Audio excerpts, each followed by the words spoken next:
এক গরিব ব্রাহ্মণ ছিলেন। তার ঘরে ব্রাহ্মণী ছিলেন আর একটি ছোট মেয়ে ছিল, কিন্তু তাদের খেতে দেওয়ার জন্য কিছু ছিল না। ব্রাহ্মণ অনেক কষ্ট করে ভিক্ষে করে যা আনতেন, একবেলায় ভালো করে না খেতেই তা ফুরিয়ে যেত। সকল দিন আবার সেটাও পেত না। একদিন তাদের ছোট মেয়েটি পাশের বাড়িতে বেড়াতে গিয়েছিল। আহ, মিলিদের বাড়ি থেকে একটা কি সুন্দর গন্ধ বেরিয়ে আসছে। মনে হচ্ছে মিলির মা পায়েস রান্না করেছে। মিলিকে ডেকে জিজ্ঞাসা করি তাদের বাড়িতে পায়েস রান্না হচ্ছে কিনা। মিলি, আমার অনেক দিনের স্বাদ হয়েছে পায়েস খাবার, কিন্তু বাবাকে কিছুতেই বলা হয়ে ওঠেনি রে মিলি। তোদের বাড়িতে আসতে গিয়ে এই গন্ধটা আমার ইচ্ছাটাকে আরও তীব্র করে দিল। কিরে, আজকে তোরা পায়েস খাচ্ছিস নাকি? বাতাসে একটা মিষ্টি গন্ধ ছাড়ছে। এই ছোচামো করিসনি তো, যা এখান থেকে। মা ওই জন্য তোদের মতো গরিবের সঙ্গে মিশতে মানা করেছে। তোরা সবসময় হ্যাংলাই হোস। হ্যাঁ, আমাদের বাড়িতে পায়েস হচ্ছে তো কি, একদম নজর দিবি না। তুই নজর দিলে আমাদের শরীর খারাপ করবে, কথাটা মনে রাখিস। আর এখন না গন্ধ শুকে বাড়ি চলে যা। যতক্ষণ এখানে থাকবি গন্ধটাই পাবি, খেতে আর পাবি না। দেখো তো মেয়ের কাণ্ড, যখন থেকে এসেছে তখন থেকে কান্না করেই যাচ্ছি। আরে, আমাদের অত স্বাদ থাকলে চলে রে, আমরা যে গরিব। একেই নুন আনতে পান্তা ফোড়ায়, তার উপরে মেয়ের আবার স্বাদ হয়েছে পায়েস খাবে। আর কাঁদিস নে মা, আর কাঁদিস নে। তোকে কাঁদতে দেখলে কি আর আমাদের ভালো লাগে? তুই একমাত্র মেয়ে আমাদের, তাও তোকে দুবেলা দুমুঠো ভাত পর্যন্ত পেট ভরে খেতে দিতে পারি না। তার উপর পায়েস, দুধ, চিনি, সে অনেক খরচ। ও খরচ! আমার একমাত্র মেয়ে বায়না করেছে, আর আমি এমন অক্ষম পিতা যে তাকে পায়েসটুকু পর্যন্ত খাওয়াতে পারবো না। দেখছি মা, কি করা যায়। আমি আজকেই বেরোচ্ছি ঝুড়িটা নিয়ে, দেখি তোর জন্য পায়েসের ব্যবস্থা করতে পারি কিনা। আমি তোকে আজকে পায়েস খাওয়াবই মা। মেয়েটাকে তো অনেক বড় মুখ করে বলে আসলাম যে আজকে পায়েস খাওয়াবো। পারবো তো, নাকি আজও খালি হাতে ফিরবো? এই চিন্তাটা আমাকে সর্বক্ষণ করিয়ে যাচ্ছে। তবু তো বাবা, চেষ্টা তো একটু করতেই হবে। আহারে, মেয়ের কান্না মুখটা আমার সর্বক্ষণ মনে ব্রাহ্মণ পড়ছে। একাই মনে ভাবতে ভাবতে এগিয়ে চলল। কিছুক্ষণ পর, একটু ভিক্ষা দেবে গো, ভিক্ষা। এই যে বাবা, আমরা চাল নিয়ে আপনার জন্যই অপেক্ষা করছিলাম। আমার মেয়ে মিলির মুখে আমি সব শুনেছি। ও যা নয় তাই করে বলেছে আপনার মেয়েকে। আসলে ও ছোট তো, ওকে ক্ষমা করে দেবেন।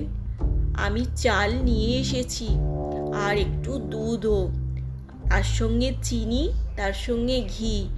আপনি আপনার মেয়েকে বাবা পায়েস করে দিন। আমার মেয়েকে ক্ষমা করে দেবেন বাবা, আর আপনি আশীর্বাদ করুন ওর যেন সুমতি হয়। তোমরা যে আমার মেয়ের কথা ভেবে এই উপকরণগুলো দিতে এসেছো, এতেই আমি খুশি। না না, মিলি আমার মেয়ের মতো, আমি ওকে ক্ষমা করে দিয়েছি। ও বড় হলে তোমাদের মতোই হয়ে যাবে, এখনো ছোট কি না। আপনি যে মিলিকে ক্ষমা করেছেন, এটা শুনেই আমার খুব ভালো লাগছে। এখন নিন বাবা, এই চালটা নিন। তোমরা বসো, আমার পায়েসটা আর কিছুক্ষণের মধ্যেই নামিয়ে দেব। তোমাদের সবাইকে গরম গরম পায়েস খাইয়ে দেব। আর একটু অপেক্ষা করো। ছোটবেলায় বাবাকে যখন রান্না করে দিতাম, বাবা বলতো তোর হাতে স্বয়ং লক্ষ্মী আছে, এত স্বাদ হতো আমার রান্নায়। বাহ, বাতাসে একটা সুন্দর গন্ধ ভেসে আসছে না? মনে হচ্ছে কারোর বাড়িতে ভালো মন্দ কিছু হচ্ছে। কা কা আমি তাহলে আজকে একটু আধটু ভালো মন্দ খেতে পারবো। কা কা যাই, একটু পরে ওরা যখন বাসন কোসন রেখে ঘরে চলে যাবে, তখন আমি একটু আধটু এই সুগন্ধ খাবারটা পারবো। বুঝলে গিন্নি, খুব সুন্দর খেতে হয়েছে। পায়েস যদি আরেকটু থাকে আমাকে আর একটু দিও তো, আর আমার মেয়েকেও একটু দাও। সবাই মিলে অনেকদিন পর মেয়ের আবদারেই তো হলো। তোকে একটু বেশি দাও, আমাকেও দাও, আর তুমিও বেশি রেখো না, গরম গরমই খেয়ে নাও। এবার তো আমি পাবো। কা কা কা কা কা কি আনন্দ, কি আনন্দ! আহ, উমা, এতে তো একটাও দানা নেই।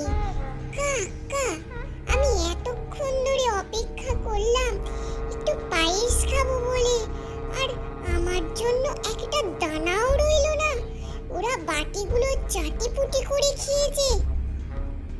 দাঁড়া, তোদের দেখাচ্ছি। বাড়ির সামনে যে জঙ্গলে বাঘ আছে, সবাইকে ওকে দিয়েই ঘর মটকাবো। হালুম হালুম, যাই, অনেক রাত্রি হয়েছে, আমার গুহাটাই একটু যাই। হালুম, কে রে ওখানে? কা কা আমি কাক গো বাঘমশাই, আমি কাক। তোমার জন্য একটা সুখবর নিয়ে এসেছি। যদি অনুমতি দাও তাহলে বলতে পারি। তোর সাহস তো মন্দ নয়, বাঘের গুহার কাছে এসেছিস, আবার কথা বলছিস এত নির্ভয়ে। তা বল। জঙ্গলটা শেষ হলে যে একানে বাড়িটা আছে না, একটা ব্রাহ্মণ আর ব্রাহ্মণী থাকে, আর তাদের একটা সুন্দর মেয়ে থাকে। তারা মেয়ের জন্য পাত্র খুঁজছে।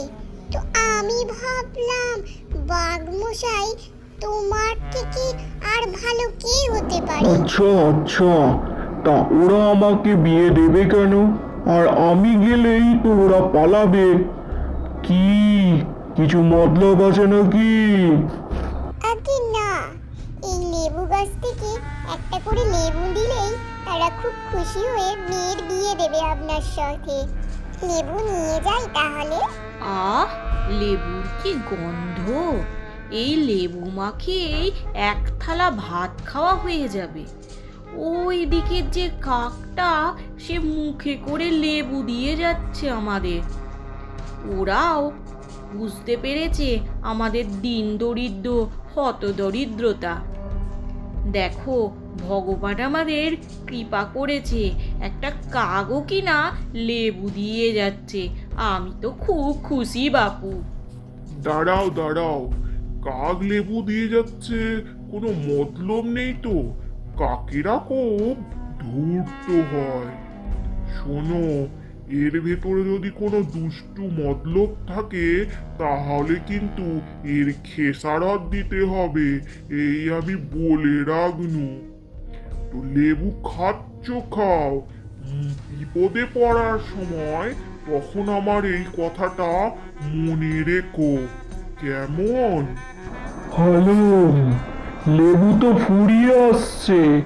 এই যে কাক, যাও তাদের বাড়িতে বিয়ের কথাটা বলে এসো, কালই আমি বিয়ে করতে যাব।